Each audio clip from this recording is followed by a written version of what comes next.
Alors, le travail en profondeur. Aujourd'hui, on est toujours à Luxembourg, d'accord? Et je vais te ramener sur ce petit chemin-là, à côté de cette petite montagne qui est là. Bon, c'est un truc barricadé parce que ici, je pense qu'ils ont enterré des choses ou mis des choses à l'intérieur. Et du coup, on va parler du travail en profondeur, d'accord? Donc, on va vers là-bas, comme ça on va marcher, tu vois ici, comme ça tu vois un peu le petit chemin ici là. Et puis tu as aussi la forêt tout autour, tu peux voir ici. Je te montre ici, c'est plutôt pas mal. Et on est tranquille, il y a juste quelques vélos qui passent. Comme ça me permet de discuter avec toi.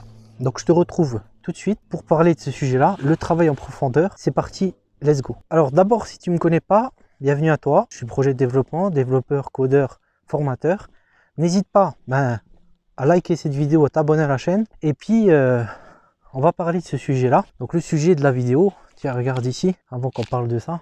Cette petite vue là-bas, plutôt pas mal. Je sais pas si avec le contre-jour tu vois. Ici on est plutôt pas mal. Petite vue là, ce petit ciel qui est au-dessus, tranquille. Quelques petits nuages, mais on est pas mal.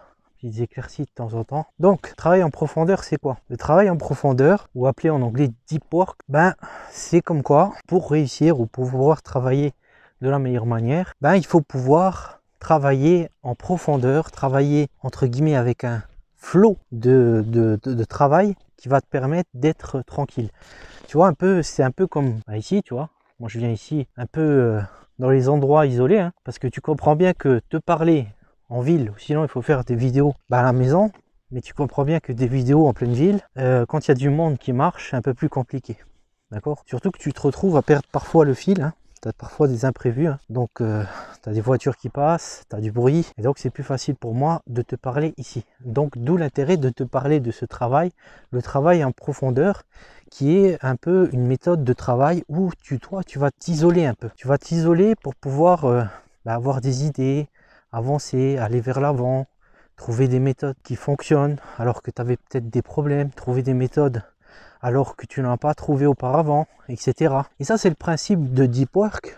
Du Deep Work, il y a un livre qui s'appelle Deep Work, si tu peux aller le voir ou même le lire. Je t'invite à lire ce livre-là.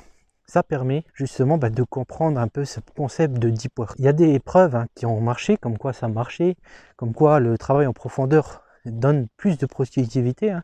Et comme exemple, tu peux voir ça, tu peux regarder les grandes personnes qui ont inventé des choses dans ce monde, entre guillemets, c'est des personnes qui ont des maisons un peu isolées ou des maisons un peu loin de tout pour pouvoir écrire. Tu as aussi beaucoup les écrivains qui s'isolent un peu dans des endroits. Alors là, tu as un petit chemin là-bas, plutôt pas mal. Je vais aller voir cette petite carte avec toi là, qui parle des oiseaux. Alors, avant de reprendre notre petit sujet là, petit détour, alors tu peux voir ici là, comme quoi on est bien au Luxembourg ici, tu vois, ils écrivent bien même le truc ici pour les Belges. Alors tu vois, ils parlent des oiseaux, etc. Les chants qu'il y a, puis il y a 2-3 trucs qui disent ici. Comme ça, tu peux écouter les chants des oiseaux. Bon, on va reprendre le sujet. Alors, ce que je voulais te dire par là aussi, c'est que quand on veut rentrer dans ce travail en profondeur, il faut comprendre que le travail en profondeur, c'est pas seulement être seul et n'avoir pas d'idée. Parce que je vais te donner une autre preuve, comme quoi on a vu que des personnes qui sont été plus avancées, etc. D'ailleurs, je vais te donner encore une autre preuve alternative déjà par rapport à ce que je viens de te dire. C'est que si tu peux remarquer, les gens qui sont dans l'informatique, les gens qui développent des choses astucieuses, etc., ils ont tendance à retirer le digital aussi de leurs enfants. Tout ce qui est tablette, téléphone, etc. Pourquoi? Parce qu'ils savent qu'ils vont développer le sens de ce travail justement en profondeur, de faire travailler ces neurones, entre guillemets, de faire travailler son créatif, en laissant place à leur imagination, à leur constructivité, tu vois. Donc c'est pour ça qu'il y a des méthodes. Il y a même une école pour les enfants qui s'appelle l'école Montessori, je ne sais pas si tu connais, qui est basée là-dessus, justement sur la créativité, etc. Ça aussi, tu peux aller voir. Si tu veux accomplir ce travail en profondeur, toi, ce que tu dois faire, c'est justement d'appliquer ces méthodes-là. Tu vois, de ne pas être souvent sur ton téléphone, de ne pas avoir ta tablette à côté de toi, c'est aussi ça. De lire plus souvent, parce que quand j'ai fait un sondage une fois sur la chaîne, par exemple, je suis tombé sur des personnes, l'audience, qui apprenaient le code ou les choses, beaucoup sur des vidéos, oui, ça c'est bien. Mais pour être constructif et que toi tu puisses produire ton code, il faut que tu apprennes aussi à lire le code. Lire le code, lire la documentation, apprendre à lire des livres sur ça, etc.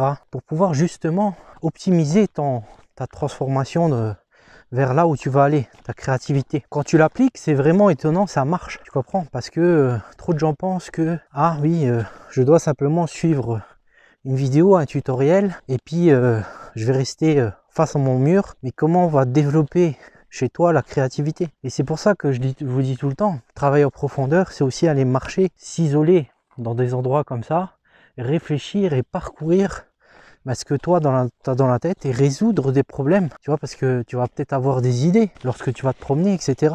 Tu vas peut-être avoir des déclics, tu vois. Regarde, et en plus, tu peux voir que dans cette nature-là, tu peux avoir des déclics par rapport à quoi? Parce que tu auras le temps de penser. Tu vois que la nature, elle est calme. Quand tu as quelqu'un autour de toi, des personnes, etc., ils peuvent venir à ta créativité. Et ça fait partie aussi du travail en profondeur. Et ça, je voulais bien clarifier ce sujet-là, parce que on voit trop souvent des personnes qui sont dans cette optique, qui croient que pour être créatif, il faut être 8 heures devant un ordinateur. Et et ce que cela signifie, ça voudrait dire que pour être créatif, il faudrait rester en face d'un mur dans des bureaux isolés. Tout ça est faux.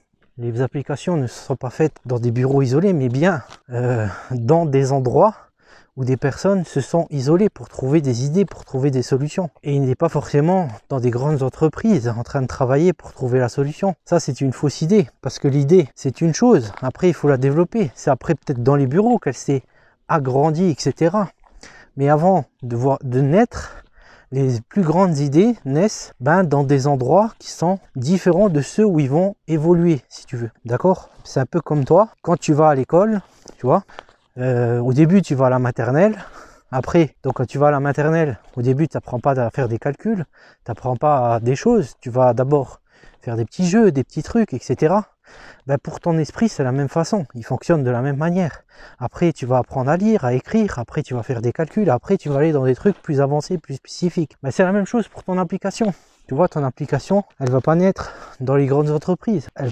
Tes idées, surtout ces idées-là, elles vont pas naître dans les grandes entreprises. Elles vont naître, c'est des personnes créatives, intuitives, qui vont pouvoir transformer leur créativité en quelque chose de fonctionnel. D'accord? Ça, c'était important que ce que je voulais te partager par rapport à ça. Sur le travail en profondeur, qu'on pense que le travail en profondeur ou deep work, il suffit de lire un livre, il suffit de lire deep work pour ça y est, être en deep work.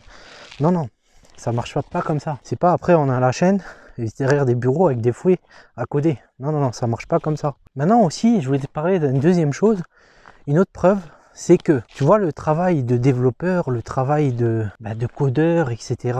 Et le travail en profondeur, c'est pas la seule chose qui marche, d'accord? Et je vais te donner la preuve pourquoi. Parce que parfois on dit voilà, il faut le travail en profondeur pour être productif, pour être plus créatif, etc.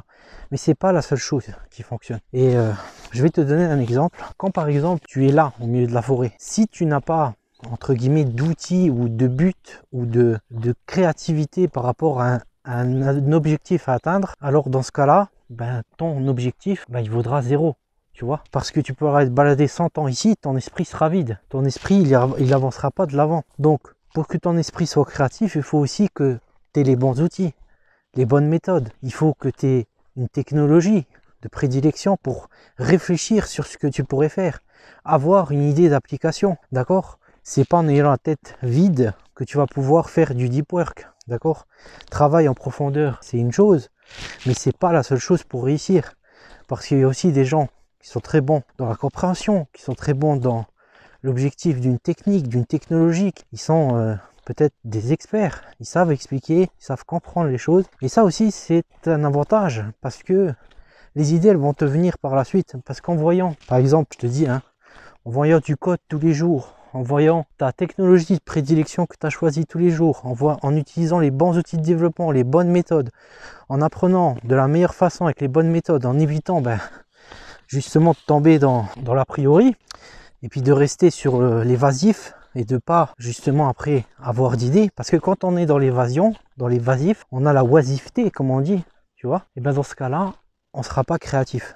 D'accord? Parce qu'on aura déjà des idées préconçues comme quoi on a une limite, tu vois. Et donc le travail en profondeur, c'est pas la seule chose qui marche. La seule chose qui marche aussi, c'est bien d'apprendre, de comprendre, de développer des projets et de pas rester dubitatif sur les problèmes en disant non, je vais pas y arriver.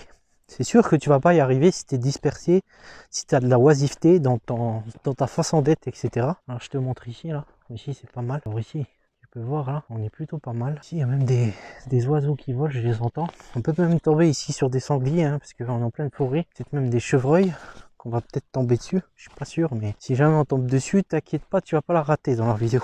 Alors, comme quoi, il n'y a pas que le travail en profondeur. Tu vois, la preuve, elle est que si tu as le travail en profondeur, c'est une chose. Si tu es un acharné du travail et que tu travailles en profondeur, c'est une chose. Mais si tu n'as pas les bons outils, les bonnes techniques, les bonnes méthodes pour pouvoir travailler, c'est ce qui va t'empêcher. Et surtout, notamment, si tu veux te lancer dans une carrière pro de développeur. Ça, c'est très important à comprendre. Et ce que tu peux retrouver, c'est que les clés de cette méthode, ou le grand principe de cette méthode, il fonctionne. Pourquoi ?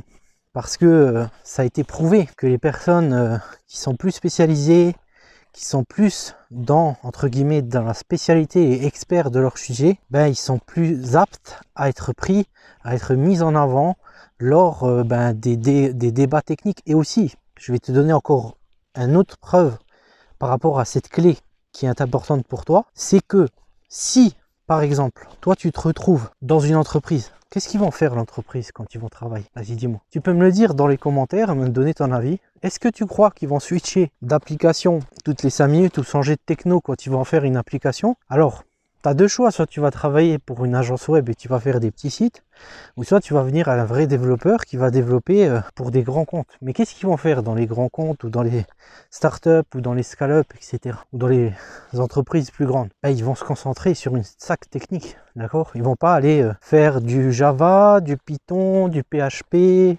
du Go, du Rust, du machin, du JavaScript. Non, il va falloir que tu choisisses. Ils vont pas faire du React, du Vue, de l'Angular mélangé. Non. Tu vois, ils vont se concentrer, ils vont devenir experts, ils vont chercher des experts de leur sujet pour résoudre des problèmes. Et puis quand tu travailles dans ces endroits-là, tu vas peut-être pas forcément faire des choses super créatives, donc c'est bien de le faire avant que tu te rejoignes ces comptes-là, parce qu'après, quand ils vont prendre ces personnes-là, ils vont vouloir prendre des experts du sujet, des experts de la techno sur laquelle on est. Et c'est toi où tu vas kiffer, ça va être plus à l'extérieur de ton entreprise. Parce que tu vas peut-être faire de la maintenance, tu vas peut-être faire des choses qui vont pas t'apporter plus d'enthousiasme dans ce que tu vas faire. Mais l'enthousiasme, tu le trouveras aussi quand tu résoudras des bugs, quand tu vas aller chercher dans le code, quand tu seras l'expert, tu vas aller chercher dans la documentation, etc. Tu vas peut-être créer des fonctionnalités, des nouvelles fonctionnalités pour l'entreprise. Mais pour ça, il faut être expert de la stack technique dans laquelle tu es, dans l'entreprise dans laquelle tu es. Et c'est pour ça que je voulais te parler de cette clé. Cette clé du succès pour réussir en tant que développeur, et que c'était pas seulement le travail en profondeur, parce qu'on parle de deep work, deep work, machin et tout. Deep work, Facebook, il a commencé avec PHP, tu vois, il est peut-être toujours en PHP derrière. Après, ils ont rajouté des trucs, mais combien il y a de développeurs? C'est une entreprise à combien de millions, tu vois? D'ailleurs, Facebook, c'est lui qui s'occupe de React. Pourquoi?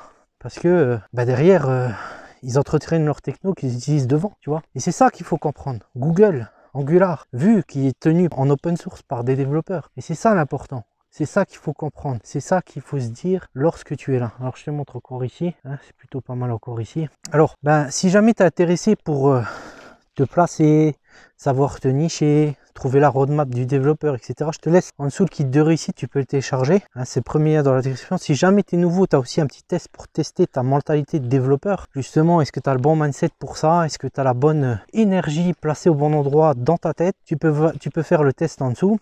Et bien sûr, surtout, de t'abonner à la chaîne, de liker cette vidéo. Parce que je donne des astuces, des techniques qui peuvent te servir dans le futur, dans ta carrière de développeur professionnel.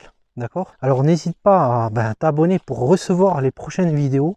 Peut-être qu'on partira dans un autre endroit. Je ne sais pas si j'irai en ville par la suite, peut-être dans un autre pays, qui sait. Et si tu veux suivre le reste des aventures et en connaître un peu plus sur le métier des développeurs, puis en connaître un peu plus aussi sur la région ici, autour du Luxembourg, aussi en France parfois, et même à l'étranger, je t'invite à t'abonner et à suivre la suite des aventures. Donc je te dis à bientôt, je te dis dans une prochaine vidéo, et puis salut chez toi.